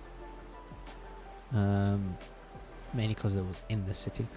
But the frigates just harassing on the outside. But now the frigates, now the Keshiks are going to go on these units. But these are the peripheral units. This is like the buffer between the main front line, which is these redcoats. And these redcoats will do the significant damage. Oh yeah, we didn't really finish our sim analysis, did we? We looked at Falcon. We haven't looked at Indo yet. Let's see his sim. We've got a theatre square next to Stonehenge. We've got, I assume that's industrial zone next to the strategic resources. He's got campus being made then between an encampment and a diplo quarter. Interesting way to do it. Normally put diplo quarter maybe in a more, to give more adjacency, but not a big deal. You can't just need it down. You've got commercial there, pretty standard. Probably that's a campus. This setup here is not ideal, not really next to any harbor, but is providing good adjacency for the two campuses, so that's what matters. Another campus here on the double reef. A lot of double reefs in this game, a lot of double reefs next to the mountain, so that's not bad setup. This is I'm not sure if he made it or the industrial zone made it, or the thing made it, but interesting choice of industrial zone. Not sure if it's worth it, or why didn't he place it next to NITA, but anyway. Moving to Australia, pretty simple, just putting them in the breathtaking spots, I would imagine. Got rid of all the wood chops, where all his woods have just disappeared. Coupe is now slowly going to push through this choke, I do believe. A lot of frigates, but Australia's managed to make a few of their own, and looks like they're going to kill, in fact, the front line caravel. Will get killed itself though, so a bit of trading there. Another very, this Gulf Plaza wasn't really utilized, just for the campus. I mean, he was focusing mainly on ships. Also the same here. Let's see the trade and we'll look at the redcoats. Coupe, I imagine, has literally no districts. Doesn't really matter, just a grief civ.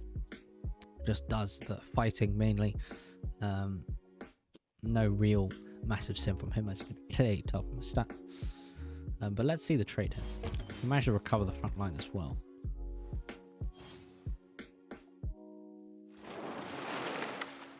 Still no Jongs though. Very sad. He does have backup fleet there.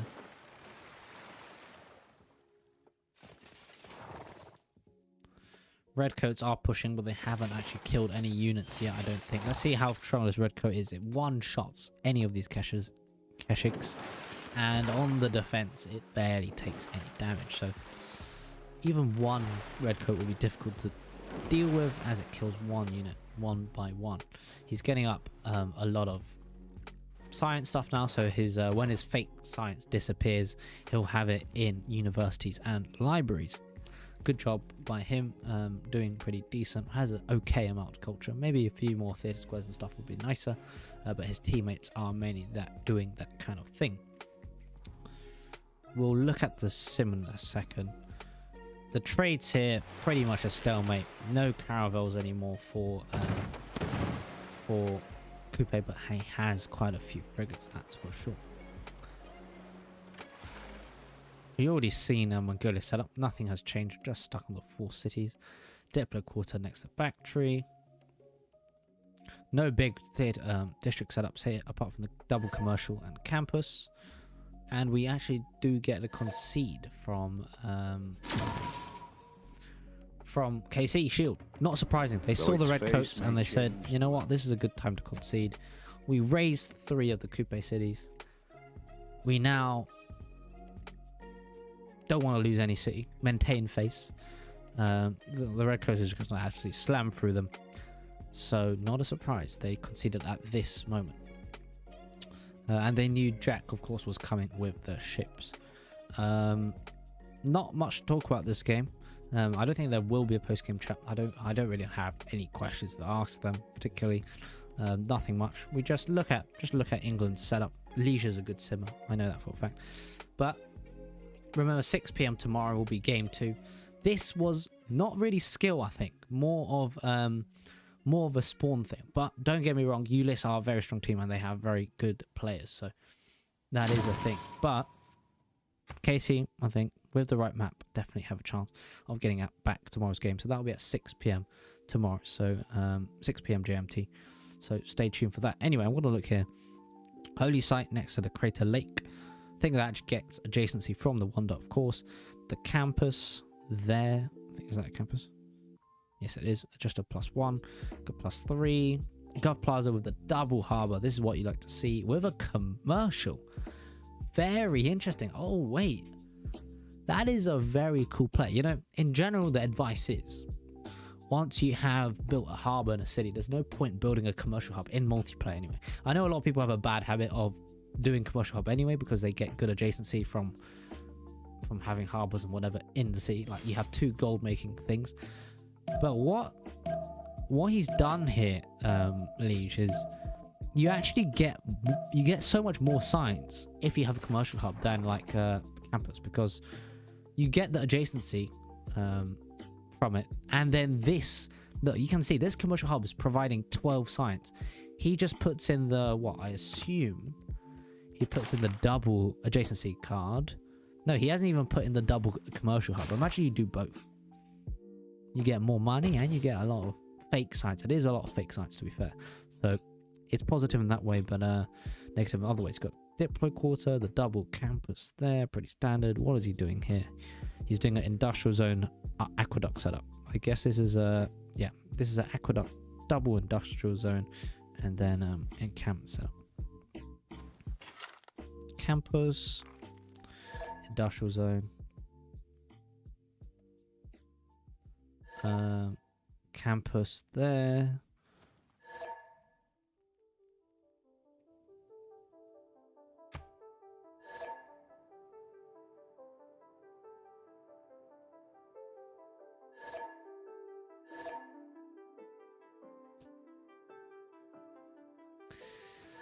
Alright guys, thanks for the support. We'll take a bit to get the algorithm back, so I'd love to see more faces. Was a good stream. Good practice. And tomorrow we'll see more action. Definitely high quality gameplay though.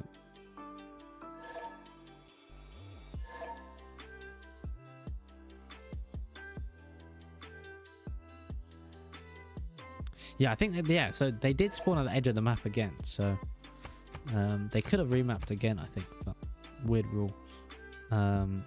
Anyway. Yeah, we already looked at that sim, and on the south, he didn't break through, but he was going to break through eventually. Thanks for watching. I don't think there will be a post-game chat, though I will check if there is one.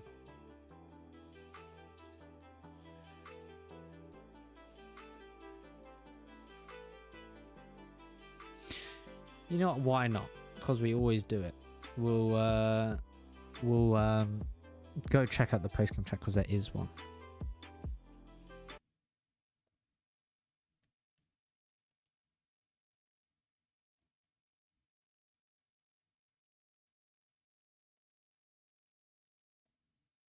Maybe. GG guys. GG man. GG. Sorry. My audio is not coming out through my headphones, so it's dying. Give me a second. Oh, here you go. Let's go back. Man, you know, I was supposed to take Rapa Nui for 10 turns, but you know, I remember start of turn and then I forget. Just do it mid-turn when you remember. I was gonna do it mid-turn. Or just tell us, you know, we pause mid-turn. Yeah. 8 of us cannot forget, right? I mean, we all agree. We agree. So it was a mistake. We were giving him some shit for it, so don't worry. For what? But it was an honest mistake. For what? For pause. What? The pause. Oh. Did you guys see my land as Mongolia? Yeah. No, thanks to Carrier Epic Scouting 3000. It was pretty bad. I don't know what I should have done. Maybe just like tried to sim, but it's pretty bad. What you did was good because then my team can shit talk me that I lost some cities, man. Yeah, Check it out though. Like, where else do I settle? Ozzy loses coast. I got like this shit. Jack, I did you don't hear know. I that don't know if Aussie you loses see our coast? No? land. Oh, you don't see our land, but like I have like 12 cities there, like they're all plains, all hills. I considered just like full simming, but I don't think I had the land for it really, and I was pretty far away. Jack, as soon as you have 3-digit stats, we all know you have a god spawn. It's okay, Jack. You don't have to flex. Carrier, what about wait. 3 cities raised? You know, for nothing. Yeah, man. And what about You- their Australia getting beaten up, man? Didn't matter. This guy was crying how he never plays Maori again, or we never first pick Maori for him again. He had the biggest high roll, guys. He settled turn Shut 2. the We fuck bought up. him builder. He has three, cliff turn flipped over expand. It's just like Yeah, he got cliffs it absolutely over. fat. He misses golden, man. He loses city. He just like feeds everywhere, man. The settlers just like walking, holding hands together. It's like it's insane. Absolute monkey, man. My capital has 3 land tiles, by the way. The only reason you beat Australia is because you have 3 times more galleys and 3 times more funding than him. Yeah, well, I guess And that's you part get of it. boosted in Civic 3 to everything. Yeah, that doesn't matter really.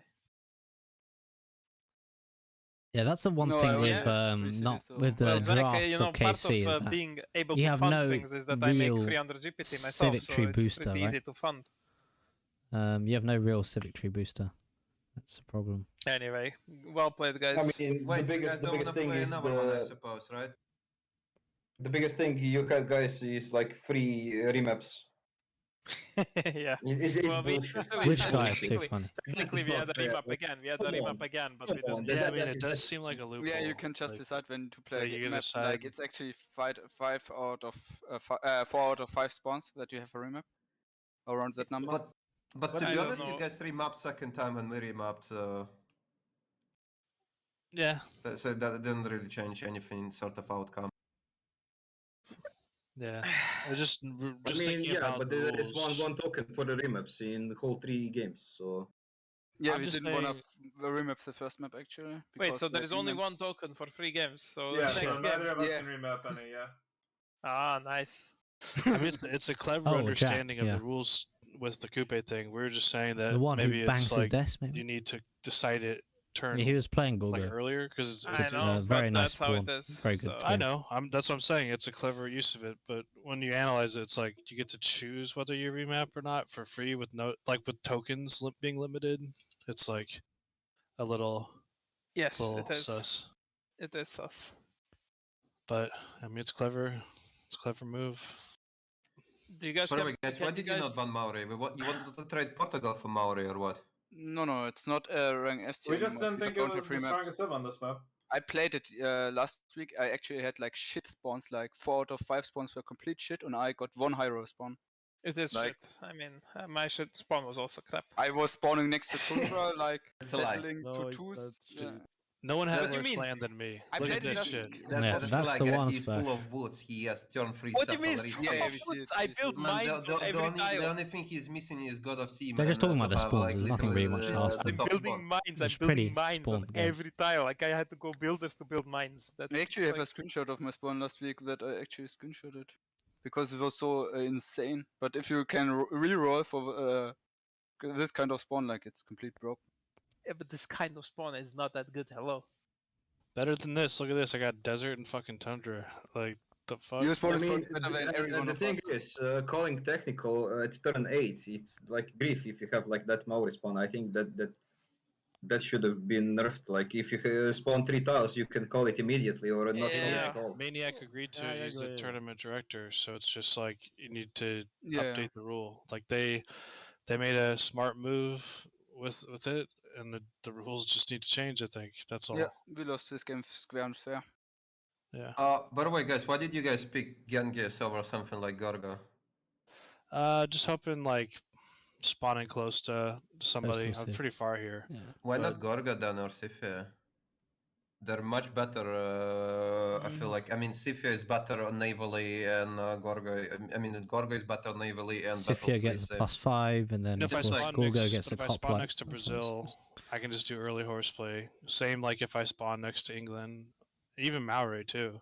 Like But- the Sifia, know. no? Sifia can do suckers, can go horses as well, and then you can also.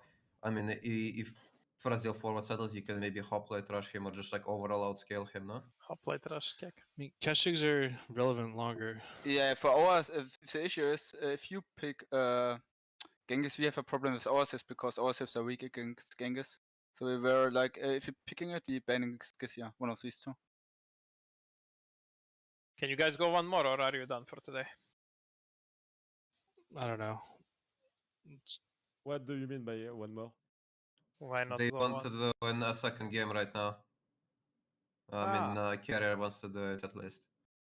I mean, Falcon too. I mean, if you could do it today, is it possible to do it tomorrow by chance? I mean, we have a game scheduled tomorrow anyway. Yeah. We Okay. weren't planning at this point to. Sure, I mean, as I said, it's up to you. If you can play now, we can play now. If not, then we play tomorrow. Yeah, play tomorrow, go sleep. Yeah, let's play tomorrow. Yeah, because we got some people in the EU too, and it's much later for them. So. Fair enough. And Carrier will rest, recover his powers to fit again tomorrow. Jack, they didn't even see you this game. You were unseen. That they will see me only once, man, before dying. Yeah, So- I mean, Man, I was coming with fascism ironclads to Indonesia. that's great, but you didn't. yeah, you dude, I didn't. would- But you didn't. No, I mean, yeah, because they considered to the biggest Gorgo stats. Yeah. Man, everything. Fascism, armadas, ironclads, yeah. oligarchic legacy, no chance. Did the biggest Maori smashing on the sea, man? The biggest admiral was on the job, man. Did you guys just buy him a bunch of galleys? No, before I upgrading? built everything. Yeah, No, we production. just fed him the goal to upgrade everything, and the builders we bought him. You as didn't well. feed anything. You fed 200 gold. Hello, you were making 20 GPT the whole game. What are you feeding? Dude, that's not even true. I was making fucking 40 GPT quite early. Oh, 40. Whatever, you bitch, but you took 500 gold of me. I have 1 million gold. You shitter. Anyway, it was fun. Yeah. If we are trying to fit in potentially 2 tomorrow, I don't know if you guys want to start earlier. If we just go same time. No, I can't start earlier. I guess we just play another one tomorrow, and then if it's 1-1, we can see what we do. All right. And congrats on the win, guys. See you tomorrow. Thanks. Cheers. Till tomorrow. Bye. Okay, that's it. So Ulis have won the first game. Second game tomorrow. Let's see if Casey can win. If not, it'll be 1 or it'll be 2-0, and then they progress through to the quarterfinals. That's all from me. Thanks for watching. Oh yeah, and I was just recuperating and stuff for a while, and I was at home, so didn't have my setup. But no, I'm back. Should be every week now, and we have the Civ World Cup on, I think, at the beginning of March. So that's when the qualifiers finish. See you next week or tomorrow. Actually, see you tomorrow.